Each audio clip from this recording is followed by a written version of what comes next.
বিলাসবহুল তো দূরের কথা, সাধারণ মানের একটি সেলুন করার সক্ষমতা নেই, অথচ অনেক সাধারণ মানুষের চুল ফুটপাতে বসে কেটে দেন বিনা পয়সায়। অনেক রাস্তায় থাকে না, অনেকে কবাই আমি অসহায় মানুষ, চুল কেটে দিয়ে দিই। অনেকে দেয়, আবার অনেকে দেও না, দিয়ে দিই যায়। সব মানুষ তার সমান না, কিছু আমার মতো অসহায় মানুষ আছে কিছু। প্রাকৃতিক পরিবেশে খোলা আকাশের নিচে বসে নিম্ন আয়ের মানুষের শেপ কিংবা চুল কেটেই সংসার চলে এই নরসুন্দরের। তবে অসহায়দের কাছ থেকে বেশিরভাগ সময় কোনো টাকা নেন না তিনি। নামি দামি সেলুন কিংবা পাড়া মহল্লার সেলুনের তুলনায় প্রায় অর্ধেকেরও কম খরচে চুল কাটানো সহ বিভিন্ন সেবা নেওয়া যায় রাজীব শীলের কাছে। বেশ যত্ন নিয়ে দক্ষ হাতেই মনোযোগ দিয়ে সেবা দিয়ে যাচ্ছেন তিনি। এই কাজ সেলুনে করতে গেলে তো পাই প্রতি কাজে 300 টাকা আইব, চুল শেপ 400, কলপ টলপ নিয়ে 300-400 টাকা। আর আমি এনে 100-150 টাকা হইলে আমি কাজ করতে পারি। অর্ধেকের আরো কম।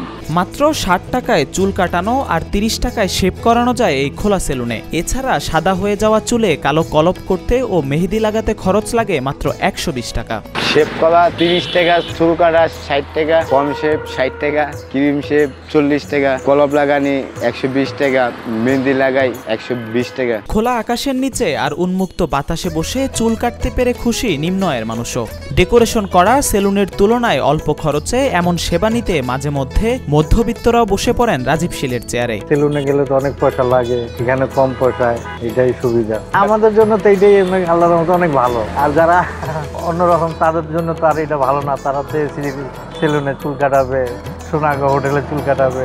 প্রায় 17 বছরের বেশি সময় এভাবেই স্বাচ্ছন্দ্যে ফুটপাতে নরসুন্দরের কাজ করেন রাজীব শীল। শৈশবে টানাপোড়েনের সংসারে পড়ালেখা ছেড়ে অন্যের সেলুনে কাজ শিখেছিলেন তিনি। আমি এনে দোকানদারি করতেছি প্রায় 17 বছর দিয়ে। শুরু থাকতে লেখাপড়া করছি, পরে দিয়ে সংসারে অভাব অনুষ্ঠানের কারণে পরে দিয়ে লেখাপড়া বাদ দিয়ে কাজ শিখছি। নরসুন্দরের কাজ শিখে অন্যের দোকানে কাজ শুরু করলে যা আয় হতো তা বড় অংশই নিয়ে যেতেন সেলুন মালিক। এরপর নিজে উদ্যোগ নেন ফুটপাতে চুল কাটার। এরপর প্রতি মাসে প্রায় 15 থেকে 18 হাজার টাকা আয় করেন রাজীব শীল। কাজ করছি দিয়ে মানুষের দোকানে কাজ করে অর্ধ টাকা পাওয়া যায়। পরে আসলাম ফুটপাতে বসে 500-600 টাকা কাজ করতে পারি। প্রতি মাসে 15-18 হাজার টাকার মতো কাজ করতে পারি। প্রতিদিন সকাল 10টা থেকে সন্ধ্যা 7টা পর্যন্ত খোলা আকাশের নিচে এভাবেই ব্যস্ত সময় কাটে রাজীব শীলের। তবে বাড়ি ফেরার সময় চুল কাটার সরঞ্জামাদি ফুটপাতেই নিশ্চিন্তে রেখে যান তিনি।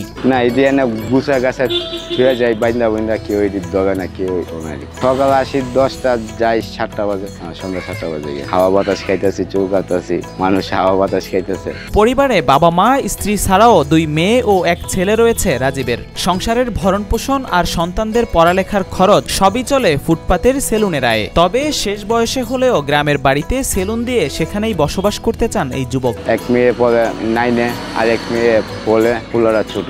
ভবিষ্যৎ মায়েরা মেট্রিক পর্যন্ত লেখাপড়া করাবার চিন্তা ভাবনা আছে। পরে নিজের দোকান পাড়ে একটা দেশে যাবো আর ঢাকা শহর থাকুন।